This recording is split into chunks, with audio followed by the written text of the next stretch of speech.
Bueno, pues quiero darles la más cordial de las bienvenidas a un experto, pero además una persona muy reconocida por su compromiso, su calidad, su claridad con las ideas de muchos años.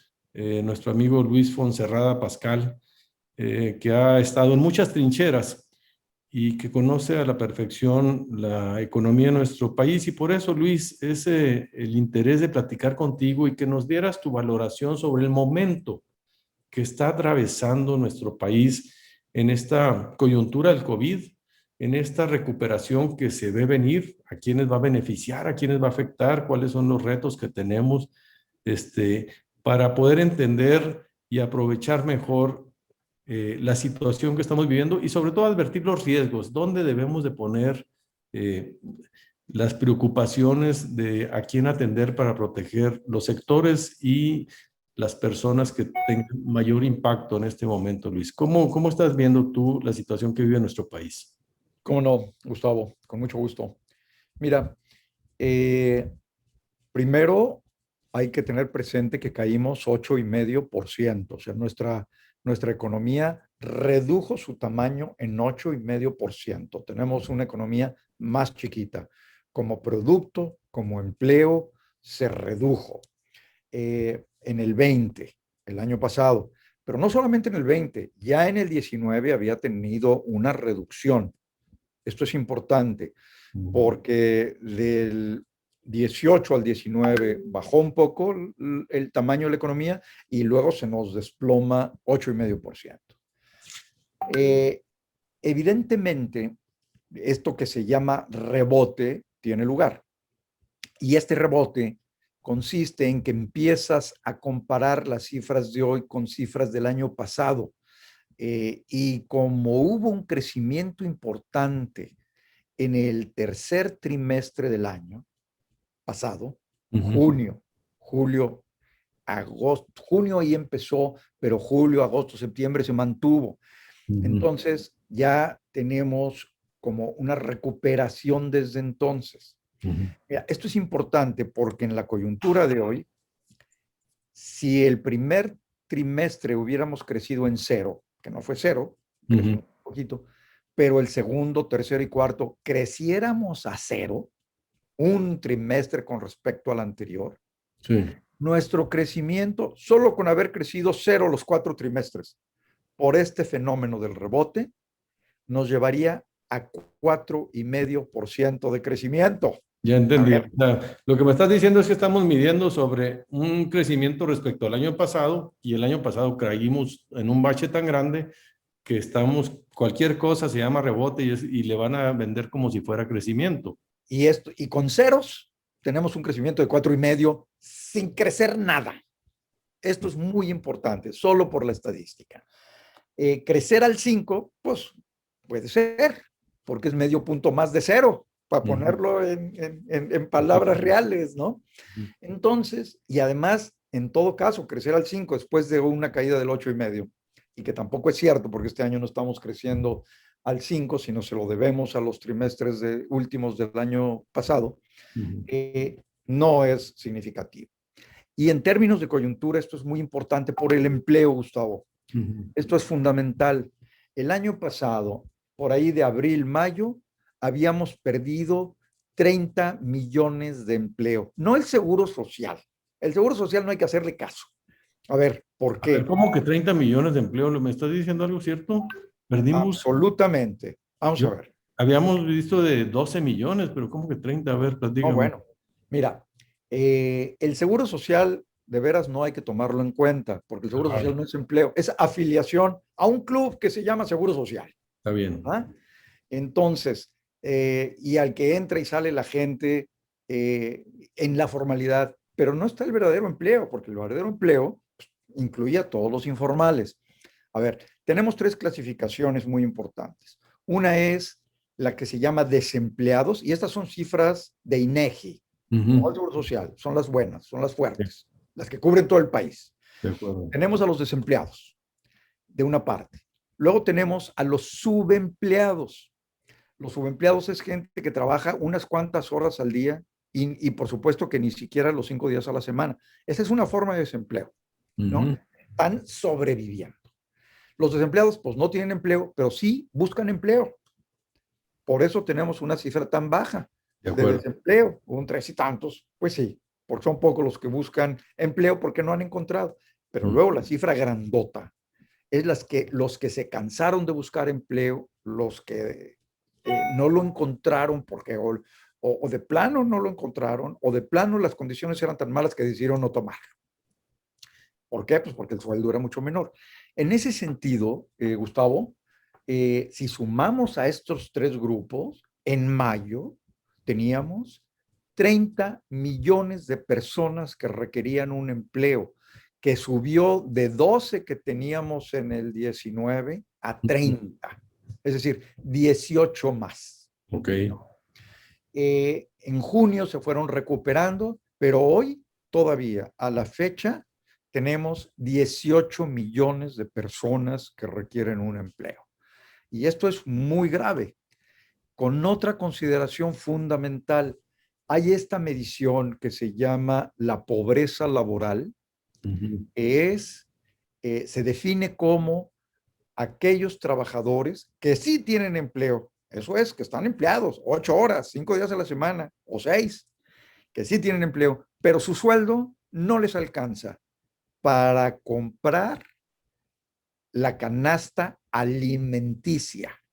O sea, olvídate de vivienda, de vestimenta, de transporte, de diversión. No, bueno, eso ya es un lujo asiático. Ajá. El porcentaje que tenemos de trabajadores que sí tienen empleo y cuyo salario no les alcanza para cumplir los alimentos es de, déjame pensar, 40, la pobreza laboral, 44%. A ver, casi la mitad de nuestros trabajadores no les alcanza para comprar la canasta alimenticia. Evidentemente estamos hablando de todos los informales, no solo los formales, pero son sueldos muy bajos. Y esto tiene que ver con que no hay demanda por trabajo. La canasta alimenticia es la que marca el Coneval para el satisfactor mínimo de bienestar, Sí, como la línea mínima de la pobreza alimentaria, ¿verdad? Que creo que anda arriba de 3,600 pesos al mes o algo así. Sí, esto es la canasta alimenticia para alimentar a su familia. Exactamente, ok. Y me estás diciendo que casi la mitad de todos los trabajadores... 44%. 44%. 44%. Entonces, la coyuntura es terrible en términos... Pues dime, ¿cómo se distribuyen ellos? ¿Se distribuyen por territorio, por actividad económica o es parejo para todo el país y para todas las actividades? Esta es la media nacional. La media nacional. Es la media nacional, ¿no? El 44% es el total. Evidentemente están en todos los sectores, sobre todo en servicios. Ok. En servicios, porque la parte industrial se recuperó de manera muy importante desde junio, que fue cuando nuestras exportaciones a Estados Unidos con respecto a mayo crecieron 75%. Fue una recuperación brutal. Claro. Toda la recuperación se la debemos a Estados Unidos, ¿no? Es la locomotora que está jalando nuestra economía, ¿verdad? Pero absolutamente. El mercado este año también. El mercado interno no está respondiendo todavía no tenemos... Este aumento que dio el gobierno y los empresarios tan grande al salario mínimo, Luis, sí fue un impulsor de la masa salarial que jalara el consumo. Mira, cuando vemos las cifras de las personas empleadas en INEGI, vemos que una parte muy importante, mes con mes, perdemos empleos que tenían más de 2 salarios mínimos y más de un salario mínimo, y se dan por abajo de un salario mínimo. ¿Qué quiere decir? Que a los que sí puede ayudarles el incremento en el salario mínimo son a los formales que les pagan el salario mínimo. Claro. Pero la gran mayoría no lo tiene y la gran mayoría está por abajo del salario mínimo, indudablemente, porque la gente toma el trabajo que pueda tomar en tanto pues le alcance para algo sin importar si es o no el salario mínimo. El salario mínimo es una referencia, Claro. no es una realidad. Oye, Luis, y en ese sentido, hemos visto que México ha tenido problemas estructurales para crecer, no de ahorita, sino desde hace lustros y décadas. Estamos hablando que casi 4 décadas llevamos con un crecimiento muy marginal, muy mediocre, del 2.2, 2.5% promedio anual. Exactamente. Y lo que se ve en este sexenio, pues que va a estar igual o por debajo de ese promedio.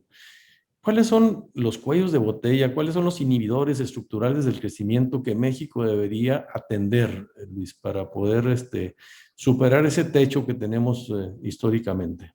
¿Cómo no? Este es un tema fundamental, Gustavo. Mira, yo te diría, en primer lugar, la inversión total en el país, y por esto quiero decir la inversión pública del gobierno, más la inversión privada, ha venido cayendo desde hace muchos años. De una manera más pronunciada, yo te diría, desde hace unos 15 años, con un desplome muy fuerte desde el 18, mediados del 18, hay una clara caída que se profundiza, el 19 se mantiene y el 20, bueno, es un desplome importante. Ahora en el 21 se ha ido incrementando la inversión, pero es inversión sobre todo de mantenimiento, Ya. no de nuevos grandes proyectos o de nuevas empresas. Y algunas de estas empresas, pues, solo se están manteniendo. A ver, ¿por qué es la inversión? Para darte un ejemplo, Corea, por ejemplo, Corea del Sur, para crecer a las tasas que tuvo de 7% anuales, tenía una inversión total de alrededor de 28% del PIB. China, creciendo al 10-12, pues llegó a invertir 45% del PIB, ¿no? ¿Y nosotros dónde India, andamos? ¿Dónde andamos nosotros? India creciendo al 9-8, andaba en 35% del PIB. Nosotros estamos en 20. 20% del PIB es lo que es inversión pública y privada. Inversión pública y privada. Bueno, estábamos en 20. Ahorita, al cuarto trimestre del 20, estamos en 18. Menos de 18, 17,9, 17,8. De los cuales, como un 2.5, ¿no? Es pública, que se ha caído de haber tenido cifras de 7% del PIB, de 5% del PIB, ahorita está en 2,5. Yo me acuerdo que antes se decía muy fácilmente como regla de dedo, el sector privado un 20% y el sector público un 5%. Ese es más o menos para crecer un Más, 25 al 4. Pero se han colapsado y además la calidad de la inversión, creo que también no solo el monto se ha caído, sino la calidad de la inversión. Pues este gobierno pues los ha destinado a proyectos muy emblemáticos suyos, pero no sé qué tanto estén incidiendo en detonar un crecimiento económico. Y el sector privado, que también se ha reducido, qué tanto sea inversión más, pues que no detona tanto crecimiento, sino es más de mantenimiento o de... exactamente. Algunos proyectos nuevos los hay, sí, pero no lo suficientes para generar. Lo que pasa es que la inversión te genera demanda de muchas cosas, por lo tanto impacta en la producción de muchas cosas. Por lo tanto, pues genera empleo en muchos sectores y en ese momento se genera demanda, porque hay más empleo, porque hay más salarios y la demanda pues entra en un círculo virtuoso De que crea acuerdo. más producción, más empleo y crecemos, ¿no? Entonces, ¿no? Ahora, ¿cuál es atrás de esto uno de los elementos serios que inhiben la inversión, Gustavo? Yo creo que es uno de los problemas estructurales más serios y es las reglas del juego. A ver, cuando alguien va a invertir, pues toma en cuenta los precios de su producto, de los insumos, de los trabajadores, la inflación que viene, la competencia, un montón de variables para ver si su inversión va a ser rentable y a ver si se la juega o no. Pero cuando, y bueno, pues haces tus cálculos y te la juegas o no. Pero si adicionalmente a esto no sabes si los contratos que hagas de repente van a dejar de respetarlos, o vas a tener en un juicio un juez que manda subir el archivo arriba de la lámpara de esas viejas y se pierde por meses y ya no, y ya perdiste el caso. O francamente, o un juez que se vende y le da la razón al que no la tiene. Y entonces, si no tienes Estado de Derecho, si no tienes certeza jurídica y si las reglas del juego están cambiando, bueno, pues tú dices, a ver, junto a todos los cálculos que tengo que hacer de rentabilidad, aparte algo que es totalmente incierto, me espero o me busco un lugar en el que haya reglas del juego estables, ¿verdad? Y eso está Y ahorita pasando de alguna medida en nuestro país, ¿no? desgraciadamente, fuertemente, ¿no? Y eso nos condena a que la inversión no llegue a 20%. Y como tú decías, este sexenio, hombre, sin inversión, después del crecimiento de este año que es de rebote, mira, yo estimo que el año que entra, si no hay inversión, vamos a crecer al menos del 2 y nos va a llevar a esa tasa de crecimiento 5 años, o sea, después de que termine el sexenio, alcanzar el nivel de producto que teníamos pues en el 2019. Y siendo que ahora México pudiera tener una gran oportunidad de captar muchas inversiones que se están reconfigurando con esta competencia que está habiendo entre China y Estados Unidos, ¿verdad? Y que pudiera ser el gran momento y lo estamos desaprovechando, ¿verdad? A Sí. ver, Luis, viene después de las elecciones, ya se habla de una reforma fiscal. A este gobierno le van a faltar canicas y creo que todo el mundo reconoce que debe haber una reforma fiscal, pero a mí me preocupa que con la lógica que viene ahorita, pues siga siendo muy centralista, muy opaca, muy recaudatoria y no tanto para el crecimiento económico y la mejor distribución y el federalismo. ¿Tú cómo ves? ¿Cuáles serían las consideraciones que hay que, sobre todo para los legisladores, que debemos de tomar en cuenta a la hora de entrarle en esta discusión, Luis? Sí, cómo no. Este es un tema fundamental, Gustavo. Mira, este año vamos a tener el déficit más grande. El gobierno está planteando el déficit más grande que habíamos visto en los últimos, yo te diría, 37 años. Caramba. Desde los del presidente de la Madrid, que tuvo déficits muy altos por la crisis, y antes los del presidente López Portillo. El déficit de este año es el más alto desde entonces. Y además están planteando reducir la deuda, no sé cómo, y la deuda está por arriba de 52% del PIB, ¿no? Sí. Es decir, veintitantos puntos por arriba de cuando terminó el presidente Calderón.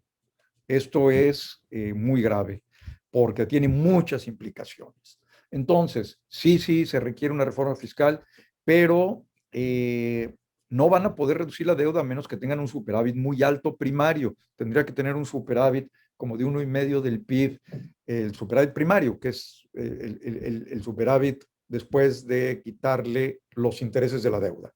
Ujú. Pero con estas cifras, de arriba de 50% del PIB la deuda y de más de 16% de pago de intereses sobre los ingresos, esto nos coloca entre los países más vulnerables y más frágiles en términos de finanzas públicas.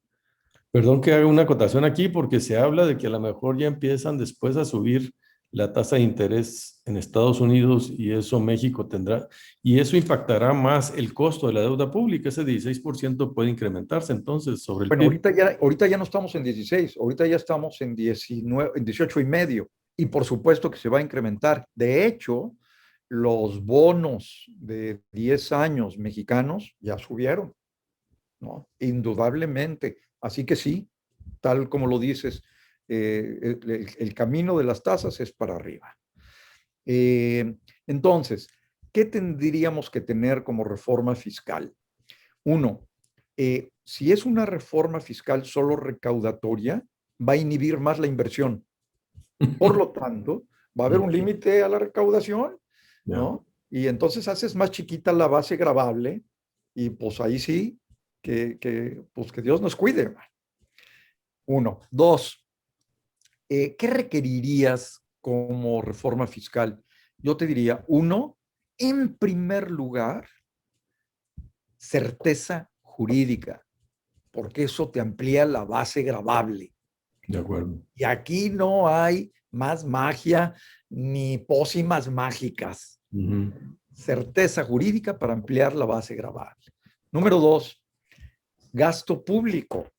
El presupuesto es fundamental, porque si tú ves que el presupuesto sigue siéndose a cosas que no son, a subsidios que no crean empleo o a estos proyectos emblemáticos que van a ser deficitarios y nos van a crear hoyos en el futuro adicionales, bueno, cuando en cambio lo que requerirías es un presupuesto que esté apuntándole a la infraestructura en serio en todo el país, ¿no?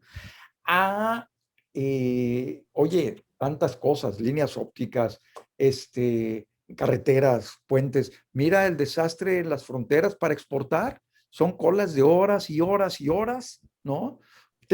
Requerimos con urgencia infraestructura y no la estamos teniendo. Entonces le estamos poniendo adicionalmente a la inversión que no está, una camisa de fuerza al país. O sea, un país con una infraestructura que no existe, pues no crece. Necesitamos quitar la camisa de fuerza creando más infraestructura. Así que el presupuesto, yo te diría, es el segundo y muy importante factor. Y que se vaya a infraestructura donde tú veas que es un país dedicado a crecer. Tres, yo creo que es fundamental una solución para Pemex. O sea, yo a Pemex lo pondría, le cobraría el ISR como si fuera cualquier otra empresa y claro que le van a faltar canicas al gobierno. Bueno, pues que haga las otras dos cosas, certeza jurídica y un presupuesto y crecer. Ahí crece la base gravable. Pero entonces Pemex es un tema, porque ni para atrás ni para adelante como se está haciendo. Se le quita el dinero, no puede crecer, etcétera. Y por supuesto, considerar las cosas que le pueden dar más canicas a Pemex, ¿no? Y al gobierno, que suspendió los contratos y iba a tener ahí ingresos importantes. Pero Pemex es un tema que tiene que resolver. Otro tema fundamental que tiene que ser parte también de la reforma fiscal, si no nos vamos a seguir haciendo tontos, es la salud. De acuerdo. Hay que trabajar en salud. Y yo me iría de plano hasta que el seguro, la seguridad social sea financiada toda por impuestos generales y desvincular el seguro social de las empresas. O sea, que las empresas le manden la lista de sus trabajadores a Hacienda, que Hacienda se la pase al Seguro Social y se acabó la supervisión del Seguro Social y se acabó cualquier otro vínculo de las empresas con el Seguro Social. Lo cubre Hacienda y tiene la lista de los que están trabajando y que por lo tanto lo pueden tener. Eso es fundamental también. Y a las Estás empresas les tocando da un un gran punto, respiro. estás tocando un punto que también es una reflexión que está viendo en el mundo, que son los estados de bienestar. Sí. Y yo quisiera saber tu opinión, porque ya Joe Biden está, a diferencia de Donald Trump, tomando una posición mucho más, vamos a llamarle progresista, comprometida para combatir la desigualdad y para tasar a las grandes transnacionales.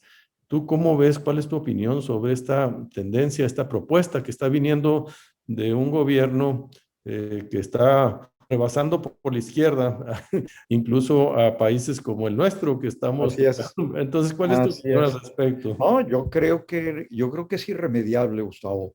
Mira, los costos enormes que tiene en nuestro país en todos sentidos, en la educación, en la nutrición, en la capacidad de nuestra gente para educarse y ser más productiva, en las posibilidades de tener más opciones en la vida. La salud es la base de todo esto, ¿no? Entonces, creo que no tiene remedio. Creo que la salud tenemos que lograr que sea universal y esto, por supuesto, que requiere una reforma importante fiscal ahora lo que pasa es que tiene que ser integral, tiene que incluir todas estas cosas que estamos mencionando. Y luego, pues sí, en el ISR creo que hay algunas cosas que pueden mejorar, pero junto a esto, si queremos inversión, yo vería que de veras exentemos la inversión. en el sentido de que se le trate como un gasto deducible el día que se hace. Nada de que dentro de 5 años o dentro de 3 años o tasas de amortización. No. ¿Te acuerdas del Órale. YETU? ¿Te acuerdas del YETU? Exactamente. Bueno, allá voy, allá voy. Creo que valdría la pena reconsiderar el YETU. Muy bien. Pero indiscutiblemente, porque además sí, ayuda a amarrar más la recaudación y además nos puede permitir avanzar algo todavía más adelantado que el YETU, que es un impuesto general al PIB, al valor agregado al país. Pero bueno, ese es otro tema, que yo creo que deberíamos ir para allá, pero por lo pronto el YETU creo que debe ser incluido. Luis, pues te agradezco muchísimo estos comentarios. Quisiera que siguiéramos en comunicación después, pero algún último mensaje que quisieras dejar al público ordinario, al que no conoce mucho de la situación económica, todas estas cifras. ¿Cuál sería tu recomendación a la persona de la calle? Sí, cómo no, Gustavo.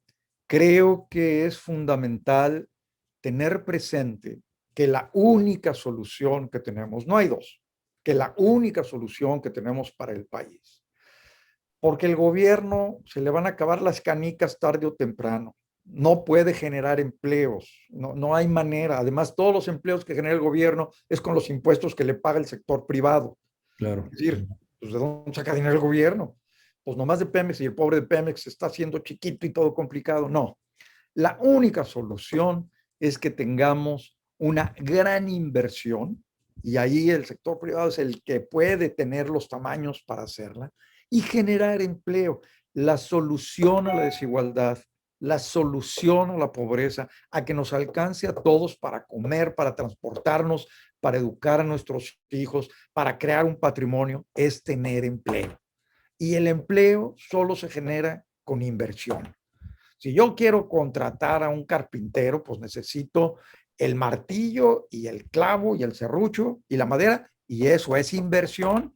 Si quiero hacer quesadillas, pues el anafre y el aceite, eso es inversión. Si quiero hacer una fábrica que contrate a 100 personas, a 1000 personas, pues es inversión. Y eso es la única forma de crear un país floreciente, que crezca y de riqueza, y terminar con la pobreza y la desigualdad. Don Luis Fonserrada, Pascal, muchas gracias por compartir con nosotros tu visión, tu análisis. Te agradecemos mucho en este ejercicio del arte de entender las cosas complicadas. Te mando un saludo y estamos. Saludos, Gustavo. Gracias por la invitación. Gracias. Chao. Chao. Bye.